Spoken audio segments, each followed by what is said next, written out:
Art by Urmi থেকে ইফরাত আরা উর্মি বলছি। একটা নতুন ভিডিও নিয়ে চলে আসলাম।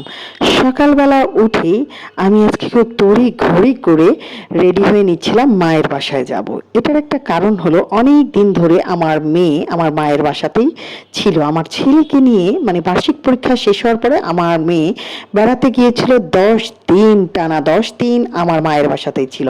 তাই তড়িঘড়ি করে নাস্তা করে নিচ্ছিলাম। আরও একটা বিষয় ছিল, সেটা হলো বাড়ি থেকে আমার চাচা চাচি এসেছিল, আর চাচা চাচিকে দেখতে যাওয়াটাও আমার জরুরি দরকার ছিল। তারপরে সকালবেলার চা না হলে কি চলে? আর চাচা চাচিকে দেখতে যাওয়ার সময় চাচির জন্য কেক নিব না তা তো হয় না। আর চাচি যেহেতু বাড়িতে যাবে, আমার দাদির জন্য কেক পাঠাবো না সেটাও তো আমার জন্য হবে না, তাই না? তাই তড়িঘড়ি করে তৈরি করতে শুরু করে দিলাম কেক। তবে যেহেতু আগামীকালকে কেকটা খাবে মানে 2 দিন পরে, তাই আজকেই আমি কেকটা রেডি করতেছিলাম। মানে হলো টাপ কেক আমি আমার দিনাজপুরে পাঠাচ্ছিলাম। এই যে দেখুন কত সরঞ্জাম নিয়ে বসেছি। আসলে একটা ছোট্ট কেকও যদি আমরা রেডি করতে শুরু করি তাহলে হাজারো সরঞ্জাম নিয়ে আমাদেরকে বসতে হয়। যাই হোক, দেখুন এত শীতের মধ্যে আমার ছেলেকে দেখছি তার খুবই গরম লেগেছে এবং স্পিডে ফ্যান ছেড়ে সে খালি গায়ে হয়ে চুপচাপ বসে আছে, আর আমি সেটা গোপনে ক্যাপচার করার ট্রাই করলাম। যাই হোক, কেক রেডি করতে করতে একটু আমার ছেলেকে দেখতে গিয়েছিলাম।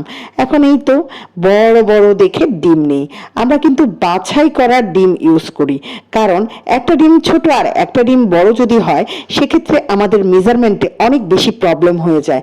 তাই সবচেয়ে সুন্দর সাইজের আমরা ডিম নেওয়ার চেষ্টা করি। তাই দোকানের সবচেয়ে ভালো মানের ডিমটাই আমরা ব্যবহার করি। আমরা বলতে আমরা যারা হোমমেড কেক সেল করি তারা। আর চিনিটাও কিন্তু ফ্রেশ হতে হয়। এটার কারণ হলো প্যাকেটের চিনি ব্যবহার করলে ওখানে কোনো ময়লা বা কোনো কিছু থাকে না, ওটা গুঁড়া করলে তাহলে আমাদের জন্য সহজ হয় এবং সুবিধা হয়। আর তা না হলে প্যাকেটের কাজ ছাড়াও যদি আমরা চিনি ব্যবহার করে থাকি সেই চিনিতে কোনো ময়লা থাকতে পারে, আর যদি চিনিতে ময়লা থাকে তাহলে কিন্তু কেক খেতে মোটেও ভালো লাগবে না। তাই প্রত্যেকটা বিষয়ই আমরা বিবেচনা করে থাকি। আর এজন্য আমরা যে অনেক বেশি মূল্য নিয়ে থাকি তা কিন্তু নয়, আসলে আমাদের মূল্যায়নটা অনেক কম করে থাকে। যাই হোক, কেকের কাজ যদি কেউ শিখতে চান অবশ্যই মাদার টেক আদর্শ পাড়াতে আমি কেকের কাজ শিখাবো আপনাদেরকে। তো কেউ যদি শিখতে চান হোয়াটসঅ্যাপে আমার সাথে যোগাযোগ করবেন।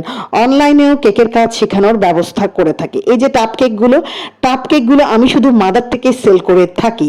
ভ্যানিলা 360 টাকা, আর অন্য ফ্লেভার যেমন ধরেন চকলেট 380 টাকা। আর অবশ্যই আপনারা যারা আমাকে কেক অর্ডার করবেন তাহলে কম্বিনেশনটা বলে দিবেন, কারণ কালার কম্বিনেশন বলে দিলে আমাদের জন্য একটু সুবিধা হয়।